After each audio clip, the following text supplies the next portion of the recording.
All right. Who here knows anything about hardware hacking, has heard the term, or knows what it might be about? All right. Basically, some people consider hardware hacking and do-it-yourself projects to be similar. Sometimes they are. Most people consider hardware hacking taking something that was intended for one purpose and using it for another that it was not intended for, and people actually took great lengths to make it impossible, they thought, for you to do so. For instance, CVS disposable digital camcorders. $30. You buy them. You take 20 minutes of video. You return them with no refund. You pay them additional $15 for a nice DVD, and sometimes a rush fee to get it delivered the same day. So usually you end up spending about $50 to $60 for a 20-minute DVD, and some people think this is a really good deal. And you look at the top of the camcorder, and it says, must be returned to CVS Photo Center for DVD. Cannot be connected to a TV or computer. Taurus-species is the term that I'm using for this.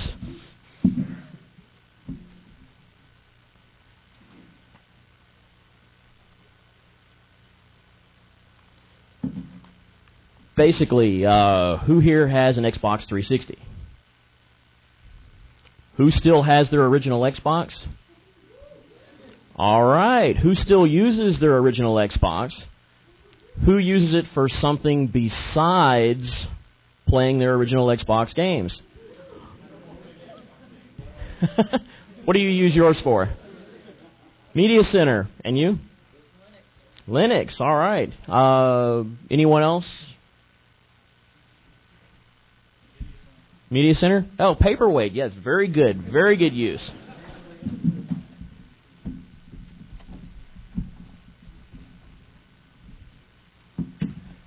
Who has ever used MSN TV2 or the new version of Web TV?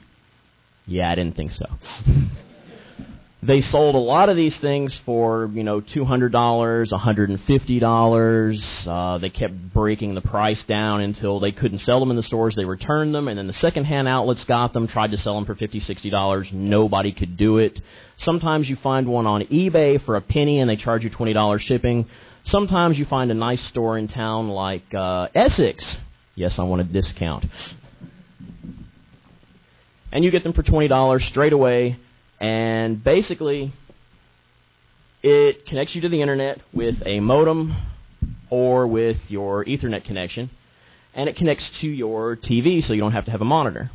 Very small, very lightweight, comes with a wireless keyboard, wireless remote controller mouse, and Windows Media Edition. Yeah. Basically, let's see, where shall we start? Let's play with the CVS camera first.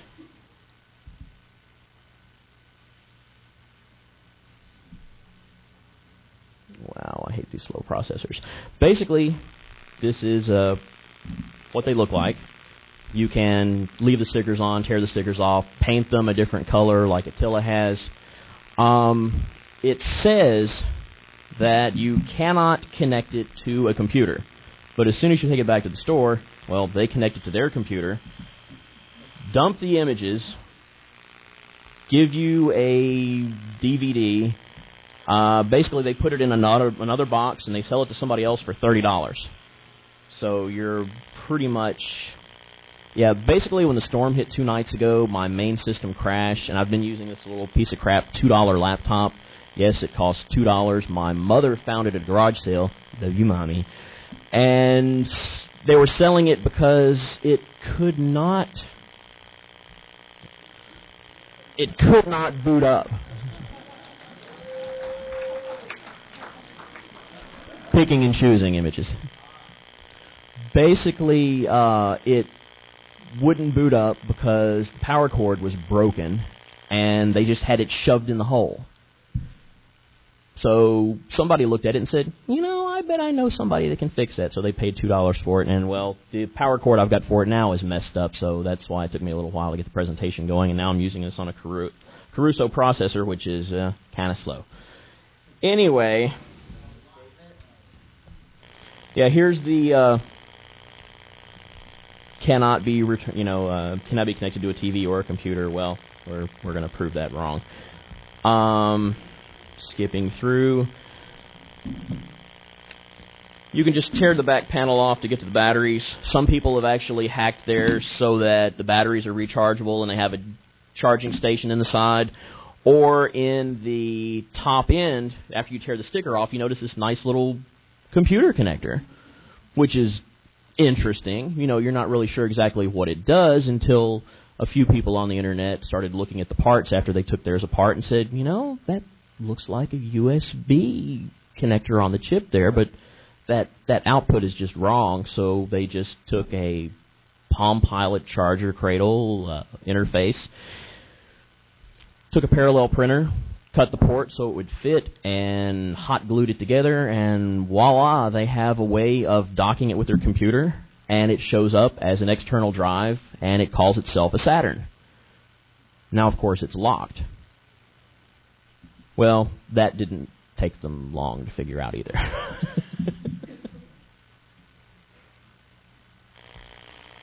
Yeah, it's a much better picture. I meant to delete that last one. And that one. Basically, you can tell which version of the camera you have by using what's called the nerve pinch. You use the record and delete buttons. You hold them down when you press the power button. And when it comes on, it tells you which version of the firmware you have, what version of the motherboard you have inside, and basically tells you which way you need to crack it, which is very useful. Basically, you take the thing apart. It's a pain to get this thing apart because I have a safety latch in it. You're supposed to use like a pencil and pull the little piece down at the bottom, and then there's a safety piece that keeps the batteries from falling out on the inside, but once it's closed, there's no way for them to fall out, so I just take this thing and throw it away. Once that's taken apart, the safety latch on the bottom on the inside looks like this. There's a little spring at the bottom you can see here. And basically that's just soft plastic, and you can tear that off by hand. Right here you see where you put the pencil in that actually relieves that little spring, but, you know, it's more fun to just rip the thing apart by brute force because they didn't want you to. Once you've got it taken apart, you have access to the board. You have the speaker for listening to your playback here. You've got a cute little monitor and, of course, your little buttons. There is a bit of a problem with wind, so people have basically unscrewed the board, pulled it up, and where the microphone is in the front, they tear apart an old pair of headphones to make a windscreen, and they shove it in the hole, and basically you hear no more wind. Wow, that took a lot of thought. Basically, I took all the screws out of mine so I could pop it apart to make changes rapidly, and I just left the 2 screws in the back. Like I said, my system crashed, and I lost the entire presentation, so basically we spent 4 hours last night doing this. And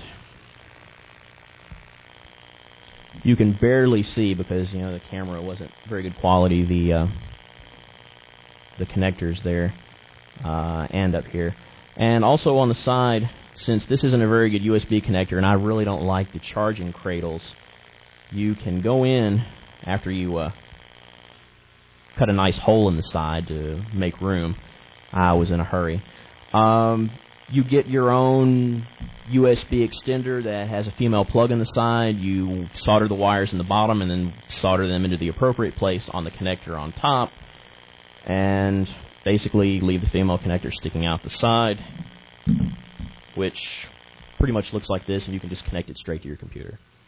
And oh wait, that goes against everything it said on the label. So forget I said that because that would never happen. It's impossible.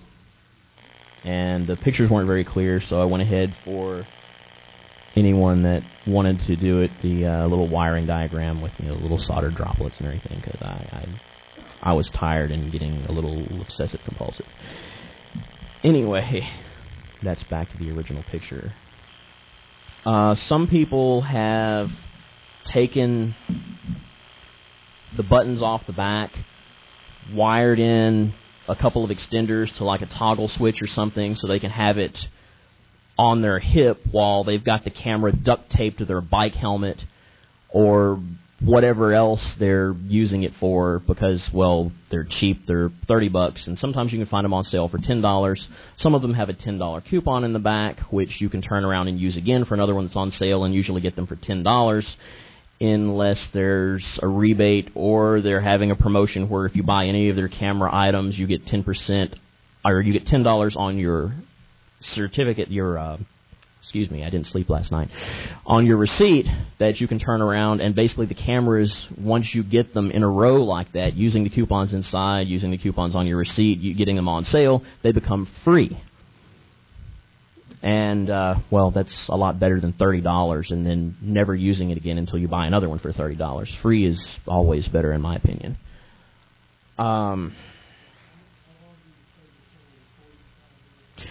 It's supposedly 20 minutes, and the resolution was 420 by 200. But people found out the CCD is actually capable of 640 by 480, but then it reduces the recording time to 5 minutes, and that's not really great for, just a disposable camcorder, but, it's light, it's cheap, you can use it for whatever you want. People put them on their model rockets and shoot them into the sky, or they use them on remote control helicopters. There's not a transmitter, so you can't see what you're doing until you've landed. One guy actually stuffed his in an empty peanut butter jar and shot it out of a potato gun. The camera, of course, was destroyed, but I do believe he was able to desolder the chip and put it in another one and actually download his pictures after that. And that's how the original person actually figured out how this worked. He found out that the memory card was the same as Smart Media, and he had a reader for something else. So in that case, couldn't you make an external memory mod to it? Yes, and they have. They've got them so you can put an XD card or a secure digital or whatever it was they were using and slide it in and out, but it was only 128 meg. Now, the thing is, the company said, our camera can't be hacked, and, well, that's been proven wrong time and time again. They also said even if you get the information out of the camera, it's not usable because we have a special proprietary format that no one will be able to crack. Has anyone here ever heard of XVID? Yeah, I don't have anything that'll play those videos. I'm sorry, they got me on that one. I wasted all my money. All right. Man, you got too many icons on the side of this thing.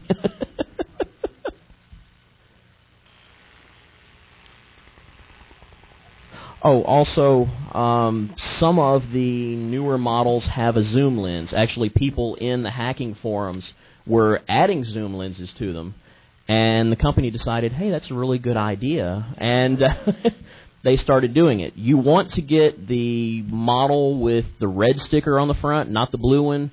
The blue one, well, the blue sticker actually has a little countermeasure they install that basically, when the hacking process done by a program called Ops is trying to access the camera, it sends a little pulse that blocks the signal. Well, basically, they're using all the equipment that was on board already, and it's so polite and it obeys traffic laws. If it sees another signal in its way, it will pause and stop for it to finish.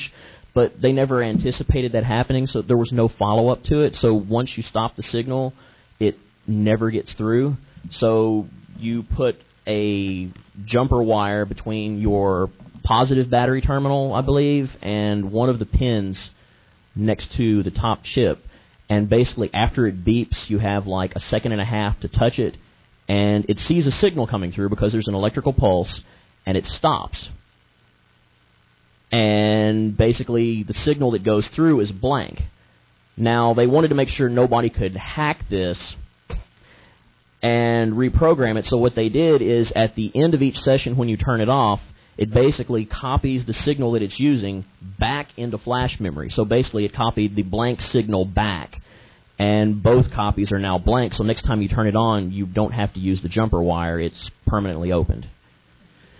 But that does require taking it apart a little bit extra. Now, the red stickers, you don't have to do that, and one of the newer ones that has the red sticker on the label actually has a red tab coming down from the battery cover, I guess, to save the battery so they're not in use at all during shipping. But the one that has the red tag on the bottom is the one that has the zoom lens. And they're all the same price, so you might as well just get that one.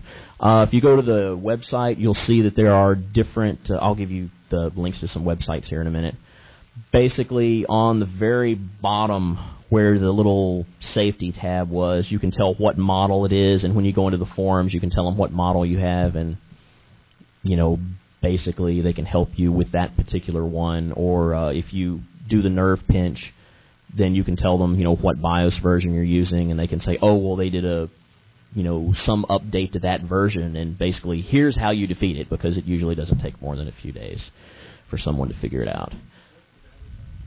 The battery life, they said, is 100 minutes, but now the newer ones are claiming to have longer battery life and improved video quality.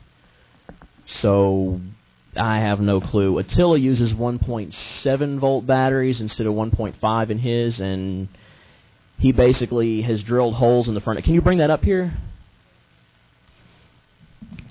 Basically, some people, instead of having the female USB connector sticking out of the side, actually attach a cable to it so you lose your cable. And he went ahead and painted his blue. And also put a thumb switch on the side and a few LEDs so you can light up whatever you're looking at. Some people have ripped the lens off the front and used a viewfinder from any other disposable camera, and it basically turns it into a widescreen camera.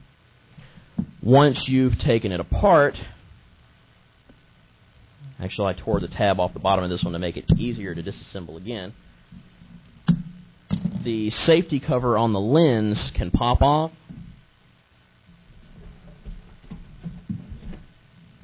Basically, once you pop the safety cover on the lens off, it comes off with the lens on it, and the lens actually has a little green piece of glass on it that's slightly tinted. That's because all CCDs are more sensitive to infrared light than they are standard light. So you put the tiny green lens on it, and it blocks the infrared from coming in, and it gives you a normal light camera. Ooh, I said the N word. Never say normal.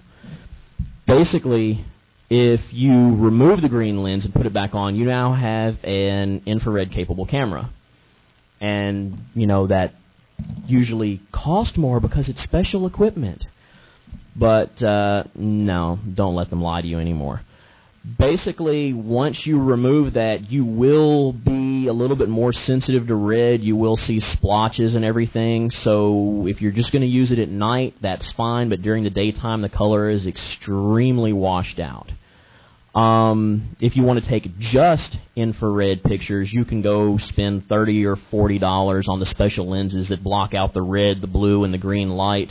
But some people are actually using film negatives that have been developed that's just a blank picture, and you know that exposes the red, the blue, and the green, but the infrared is still able to pass through this film, so you just cut out a small little piece.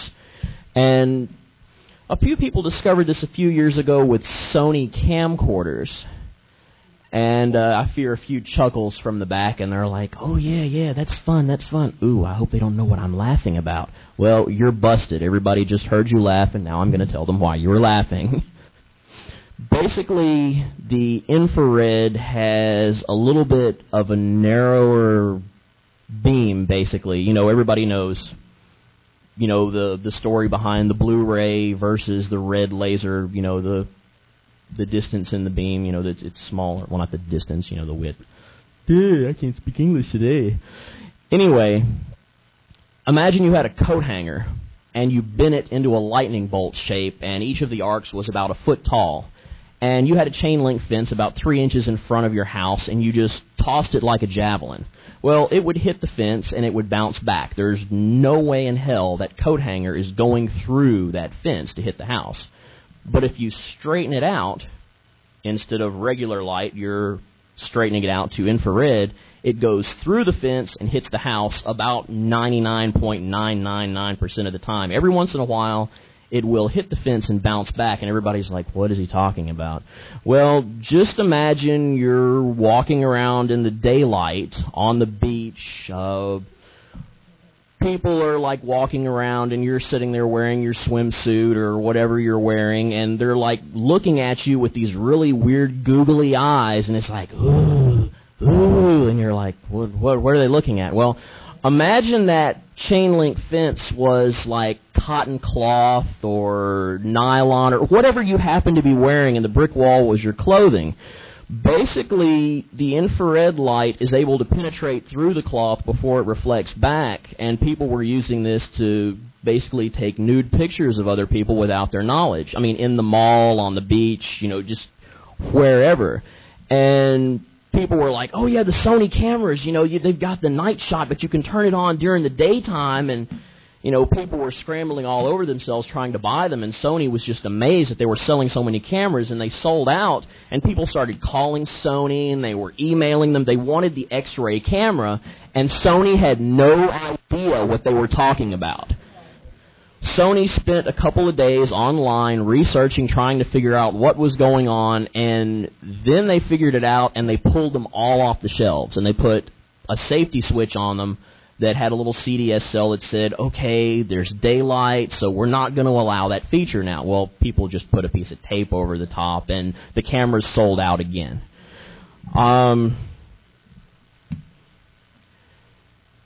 There are other uses for infrared photography. Basically, you could take two of these things and strap them to a pair of safety goggles you got at Deals or Dollar Tree or whatever you have in your neighborhood, and basically make yourself for $30 to $60 a decent pair of night vision goggles that you'd pay like $150 for a monocular night vision at Walmart and think you were getting a good deal. Well, I mean, you made this one yourself, and everybody's like, dude, what is that? Anyway, people have cracked the BIOS.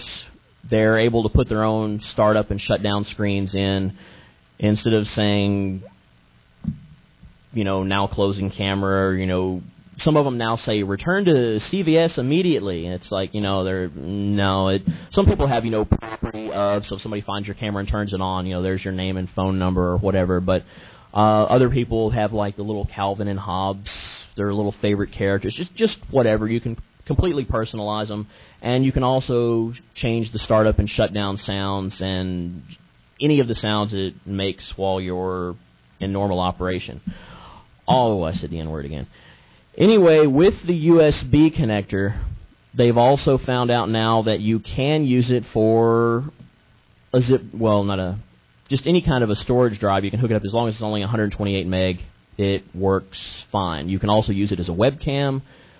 When it's hooked up as a webcam, it doesn't automatically shut off after not using it for 2 minutes like it does when you're running it around, without, because they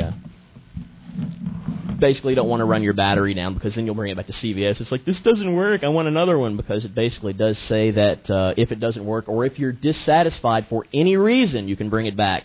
And that any reason does include if you start it up with the nerve pinch and notice that it's not a number that's currently crackable. You just take it back and say, I don't like this one, I want another one, it's not working for me. They don't ask a question, they just give you another one, and then you do the nerve pinch in the parking lot. It's like, oh crap, this isn't the right one either. And you can do it all day, and basically it's written there, and it says for any reason. And a lot of people are actually just going in and saying, hey, I want to crack this, and the people at CVS are like, I don't care, how can I help? So, well, you take that out of the package and see if this is the right one. They're like, yeah, sure, why not?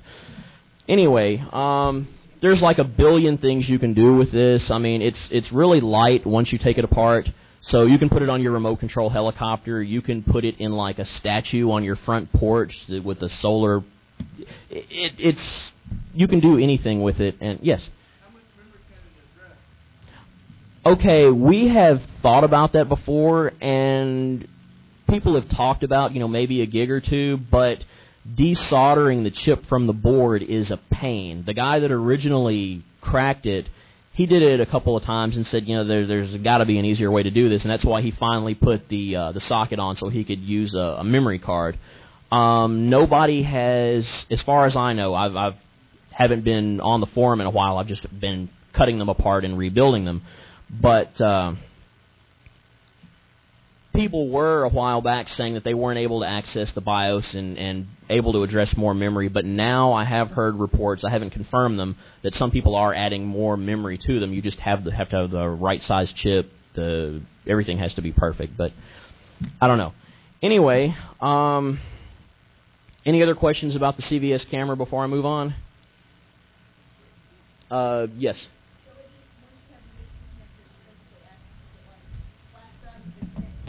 Right, there is a special program called OPS that's needed to get past some of the protection.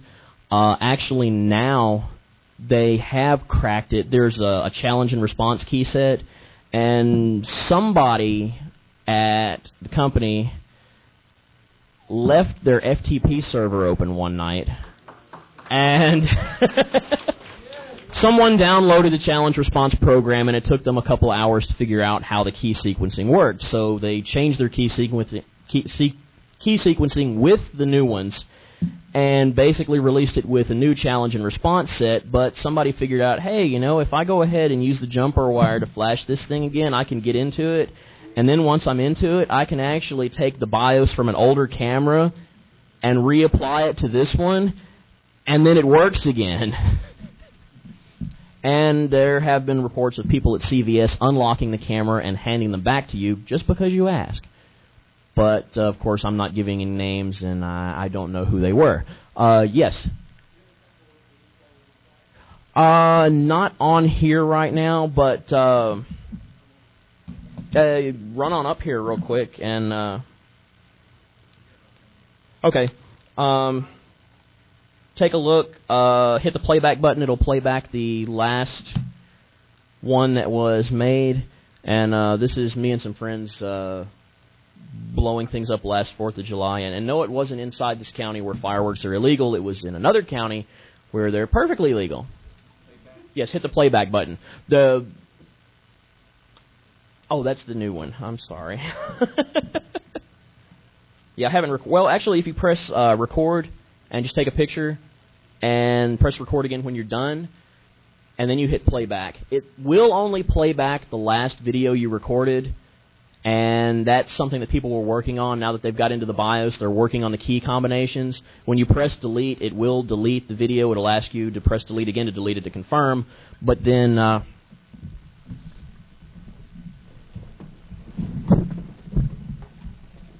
we'll talk more about that afterwards if anybody has more questions. Moving along, the Xbox. Basically, most people think, oh, I need a mod chip to do this and that. And, well, everybody was talking about buffer overruns and everything earlier, and people are nodding their heads like, yeah, that sounds really cool. Well, what is that? Well, basically... I drew a picture and, made it as simple as possible.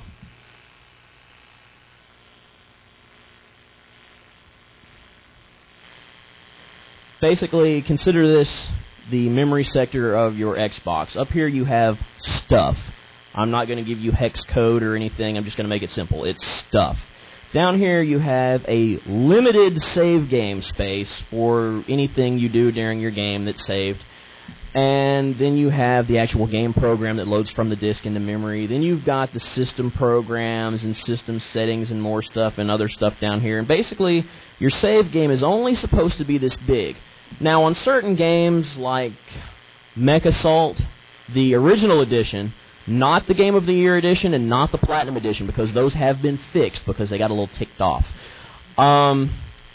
There was a problem with the buffer overrun. basically, if you put something that was too big in the spot, it would still fit, and it would keep filling up, and it would overwrite the game program, so you could use whatever program you put on there, the system programs, the system settings, and basically, if you put in something this big, it would actually fit, and it would just overwrite the rest of the Xbox programs with, like, opening up an FTP server, because, yes, the Xbox has an Ethernet port in the back. Basically, it opens up the LAN for read and write access. It opens up the firewall so you can get into it. It sets the username and password to Xbox and allows you to write to the hard drive, including sectors that usually are protected by the game, including the sectors during the startup menu right before it goes to the dashboard when it loads your fonts.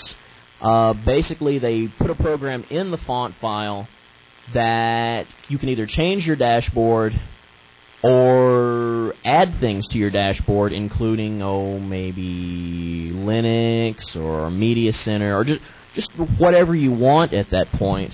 And actually, let me try to hook this up real quick.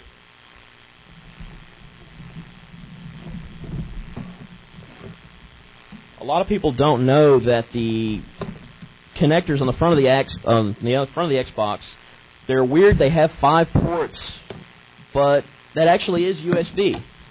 It's a USB connector. The thing is, the middle wire, the yellow one, once you cut it open, is for the screen sync with the light gun, so it knows what you're shooting at. Basically, hey, Attila, you want to come up here and help me plug some of this stuff in real quick?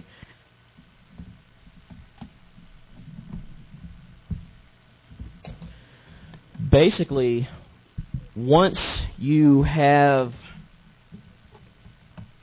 the ability to realize it's like, hey, this is just USB. So these little save game cartridges that come with it that plug into this USB controller, well, maybe they're USB too. So basically, you go out and get a $1 extension cord for your Xbox, and you get an extension cord for a USB cable, and you splice it and make yourself a nice little Y cable or an X cable. If you make an X cable, you can actually plug the controller into your computer and use it as a USB joystick. Otherwise, you just use like this little Lexar jump drive I've got right here. It was on the compatibility list. Some work, some don't. 128 meg, you can get them on like Tiger Direct. You could get them on M-Wave or Newegg or whichever one you're using. It's whichever one you like. Can you untangle this? And we can plug this into the projector real quick instead of what I'm using now. Okay. Do we have a RCA connector over on the side, or does it have to go over there? All right, take this over there and hook it up.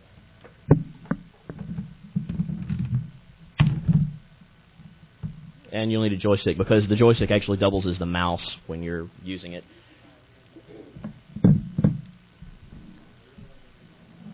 Right. Basically, the Microsoft MSN TV2 box, it's based on a motherboard that used to be a laptop, and they programmed them in the factory with an interface that basically looks like the other end of a floppy connector on the motherboard, and something that looks like a serial port on the other end, and there's a nice little chip, and it's the exact same circuit that they use for hacking your PSP. Now, the company that makes the chip has a website, and you can go to their website, and you can't even really order anything without them asking you, would you like a sample of our merchandise? So you're like, okay, sure. You put in your name, and they say, how many would you consider using in the next few years? And you say, oh, well, I mean, if I can get my hands on a bunch of these for $20 and sell them for $60, then, yeah, I'll take 40 of those things. And they're like, well, we'll just send you some samples to begin with, and then you can decide if you want to buy them. So, I mean, they make you get them for free. They won't let you buy them. And it costs another $3 in capacitors from Radio Shack, if the people at Radio Shack actually know what capacitors are, and that really bothers me when they don't. Basically, it hooks up to your TV. Once you've taken the card out, it boots up from a compact flash card, and you take off Windows CE, you put on Linux, and you now have a Linux box that connects to your TV and runs off 12 volts so you can use it in your car. Now, basically, it's been unplugged for a while, so it reset itself. Go ahead and just accept the time and date as is and go ahead and hit A. Yeah, sometimes the Xbox will have a little bit of a problem when it's unplugged because the capacitor inside for storing the time isn't really that big. Usually you get about 2 hours. You can desolder that and solder in another one that, has a few more farads, like some of the ones they use for like the video games at the arcades. They're a little bit bigger, but they will fit, or you can just use, a jumper lead. And some people have got theirs to work for up to 2 weeks unplugged without losing any information. Here, use this instead of the Y cable. Just snap that in, snap the other one out. It has a little trouble sometimes because I've kept it in the box and it's just gotten a little rough.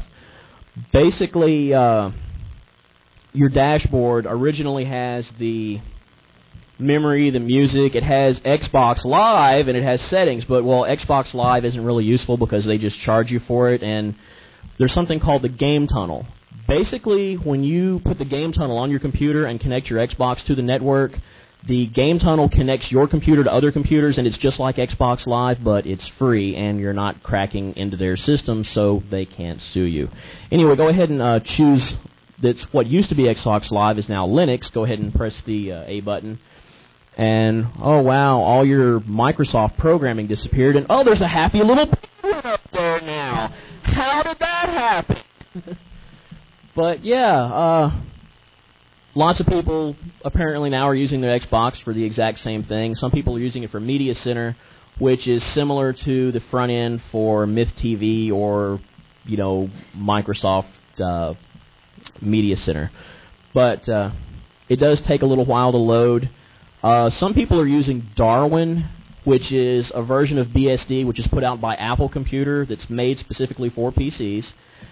And then after they get the Apple operating system on their Xbox, they're actually taking their Tiger CDs, or whichever version of it they're using, and they're putting some of the programs in, and they're filling in the gaps with something called Pair PC, and basically it turns into OS X for the Xbox. It is possible to upgrade from the 733 megahertz processor to a 1.4, but it requires a factory to do it. You can't just do it yourself, although you can upgrade the 64 meg to 128 or 256 meg. It costs $32 for the memory. You can solder it onto the board yourself. It doesn't just snap in, but it's relatively simple. Like I said, it does take a minute to boot up, but we'll just go ahead and let that finish. I'm pretty much done. Does anybody have any other questions about anything? Yes. They were on my system when it crashed the other night, but I will, if you'd come up to the desk here in a minute, or if somebody else is speaking, we can go to the back, or you can meet me afterwards, and anybody else that needs the links, I will provide you whatever you need. Any other questions? Yes. I can't hear a word you're saying.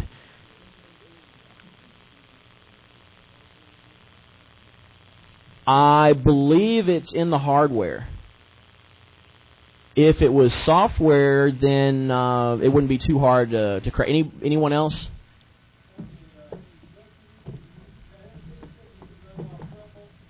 Yes, it comes with an adapter that goes from 120 volts or 115 to 12 volts. So it just has a big power pack that sits externally that you don't even have to use. You can just basically plug it into a 12-volt source, and it will work in your car. And it has a TV output. The Xbox also has a TV output. The first-generation Xboxes only had limited resolution. After that, they did support HD TV. And then one more version came out, but it was harder to crack the dashboard, so people used the second to the last version. Iron Geek, did you have a question? Oh, okay, just looking. Anyone else? Any questions? Oh, yeah, Sabian is Debian-based Linux. Oh, you had a question?